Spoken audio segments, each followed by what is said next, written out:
Comme vous, j'ai regardé la série Squid Game et je suis tombé littéralement amoureux. C'est juste une série incroyable, son succès est amplement mérité. J'ai fait nuit blanche d'un trait, j'ai regardé 9 épisodes d'un trait sans m'en rendre compte tellement que j'ai kiffé. Comme vous, du coup, j'ai regardé des tas de vidéos sur le net concernant les fameuses théories et les fameux secrets cachés de la série. Cependant, il y a un secret énorme qui n'a pas encore été dévoilé, du moins que j'ai pas encore vu sur la plateforme.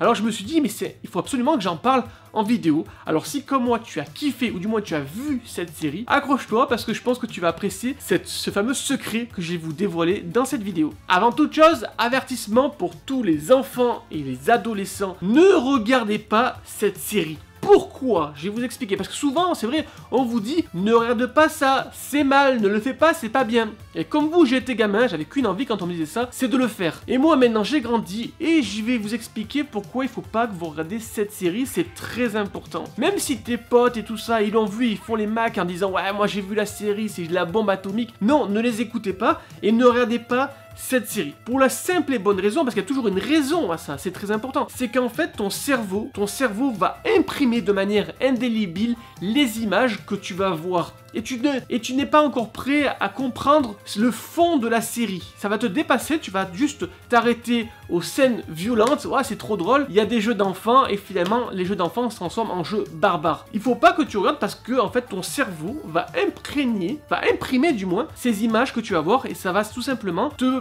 perturber et il faut pas que ça t'arrive parce que c'est à vie en fait. Il y a un super documentaire sur Facebook qui parle des modérateurs de la plateforme. Au tout début quand Facebook est arrivé, c'était des modérateurs, donc des employés dans une agence de sous-traitance qui travaillaient et qui devaient filtrer toutes les vidéos sensibles qui apparaissaient sur la plateforme. Alors je vous dis qu'il y a des tas de vidéos qui venaient du deep web par exemple, ultra violentes, ultra barbares, enfin, imaginez les pires choses que peut produire l'humanité, hein, les choses les plus sombres. Et ils témoignent dans ce documentaire et ils disent tout simplement, mais bon sang, si j'avais pu ne jamais voir ces images, eh ben ça serait formidable parce que le mec, il parle, on voit dans son regard, c'est comme s'il revenait de la guerre en fait. Yeah. It's there. I can see every detail, and it comes back, and it's deep in my mind. It's buried in my head. Yeah, it's really, really hard.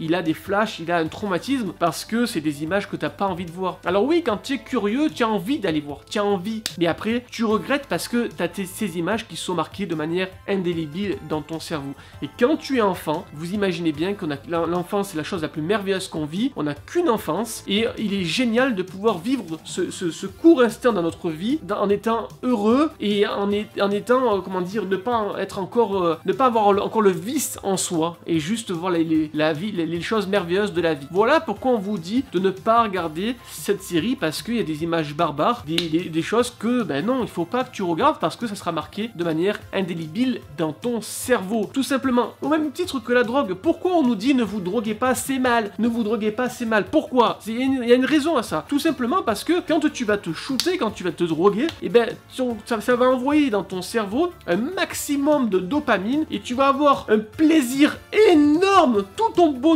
qui va rentrer dans ton cerveau, que tu vas kiffer, mais du coup ensuite tu vas te rendre dépressif parce que plus jamais tu pourras obtenir ce plaisir-là. Et les choses les plus belles dans la vie sont les choses les plus simples et tu ne pourras plus les apprécier parce que tu auras tout utilisé la dopamine de ton cerveau. Tout simplement. Voilà pourquoi on vous dit de ne pas regarder des choses qui ne sont pas faites pour votre âge, pour la simple et bonne raison parce que ça va te flinguer ton cerveau. Et pourquoi on te dit de ne pas te droguer? Pour la simple et bonne raison, c'est qu'après tu seras malheureux toute ta vie parce que tu ne pourras pas retrouver le bonheur que tu as eu lorsque tu t'es shooté pour la première fois. Voilà les vraies raisons. Maintenant, je vais vous expliquer le secret que j'ai trouvé dans la série Netflix. Attention, si vous n'avez pas vu la série, stoppez tout, mettez sur pause, arrêtez cette vidéo, allez la voir et vous reviendrez ensuite. Attention, vous êtes prêts? C'est parti.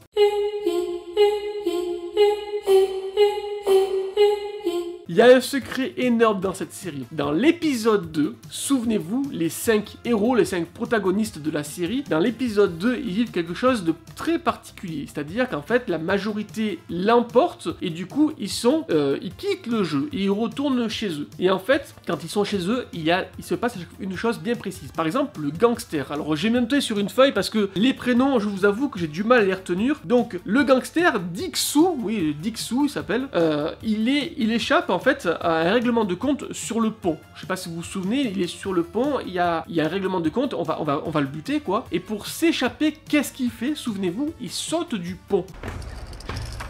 Wickham! Ok, bien sûr! Hein? Comment? Allez, bande de foirés!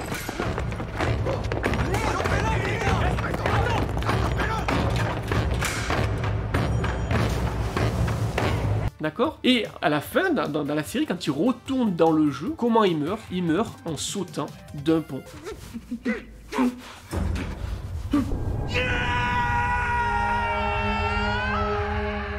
Quand ils font l'épreuve de la passerelle, ils meurent en sautant du pont. C'est important. On va se dire, bah, c'est le hasard. Non, je continue. Autre chose, Ali Abdul, l'hindou. Souvenez-vous, dans l'épisode 2, il retourne voir son patron parce que son patron lui doit de l'argent. Et il se rend compte que son patron tient une enveloppe avec beaucoup d'argent.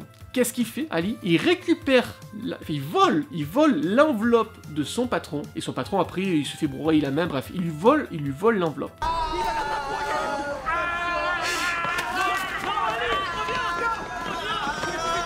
Et Ali, comment il meurt? Il meurt en se faisant voler son enveloppe de billes.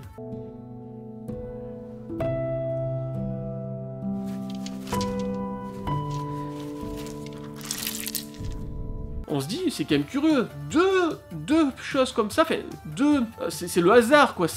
Non, on continue. Troisième chose, l'entrepreneur, alors Sang-Yu, il tente de se suicider dans l'épisode 2. Alors il y a une scène qui est vraiment extraordinaire, c'est-à-dire qu'il appelle sa maman, il enfile son costard, il se lève du lit, il va se mettre dans sa baignoire, trempé, donc il baigne dans l'eau, et il tente de se suicider.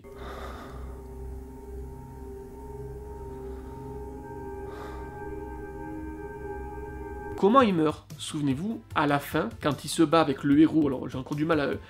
Jin-Yoon, qu'est-ce qu'il fait? Eh ben, il se suicide. Il baigne dans l'eau sous la pluie, parce qu'il y a une pluie terrible, il est dans l'eau, quoi, et il se suicide. Ça fait beaucoup. On continue, là c'est le troisième. Le quatrième, donc, Sae-byeok. Sae-byeok, c'est la fille. Souvenez-vous, elle tente dans l'épisode 2, elle tente de tuer, d'égorger... Et bien, à la fin, elle se fait égorger. Elle se fait égorger justement par l'entrepreneur Sang-Yu. C'est vous!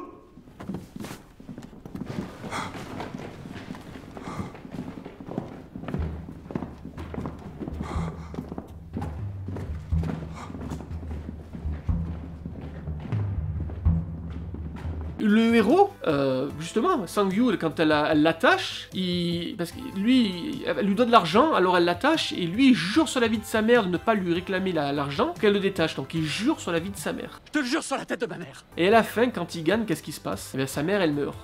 Je suis là maintenant, maman. J'ai gagné de l'argent. Ce qui veut dire qu'en fait, tout est maîtrisé de A à Z, tout est sous contrôle. Les participants du jeu sont que des pions, et la plus belle preuve, c'est quand ils font l'étape de la passerelle avec les plaques de verre. Un des participants, de par son métier, a réussi à contourner, à trouver la faille de l'épreuve en voyant la qualité des verres par rapport à la luminosité. Du coup, les organisateurs, qu'est-ce qu'ils ont fait? Ils ont changé les règles, ils ont éteint les lumières. Et ça, c'est très intéressant. Ce qui veut dire, d'ailleurs, le héros, le gagnant du jeu, à la fin, malgré qu'il a gagné, il reste sous le contrôle des organisateurs du jeu. Souvenez-vous, le numéro 1 savait qu'il n'avait pas utilisé l'argent qu'il a gagné. Quand il s'apprête à prendre l'avion, ils savent qu'il n'a pas pris l'avion. Ne faites pas de bêtises. C'est pour ça que je ne vous pardonnerai jamais pour le mal que vous avez fait. Prenez tout de suite votre avion. Ça vaut mieux pour vous. Ils savent tout en fait. La réalité c'est quoi? C'est qu'en fait ton niveau social, ta classe sociale, tu ne la quitteras jamais. Tu seras toujours sous l'emprise de la main invisible des organisateurs. C'est eux qui tirent les ficelles. Tu es un pion et tu resteras un pion. Voilà les amis, j'espère que cette vidéo vous a plu. N'hésitez pas à me dire en commentaire ce que vous avez pensé de cette vidéo. Si vous avez trouvé d'autres secrets, dites-nous tout en commentaire. Participez un maximum, dites-nous vos théories sur la saison 2. Allez-y, lâchez-vous, faites-vous plaisir. Je vous dis à très bientôt les amis. Portez-vous bien. Ciao ciao.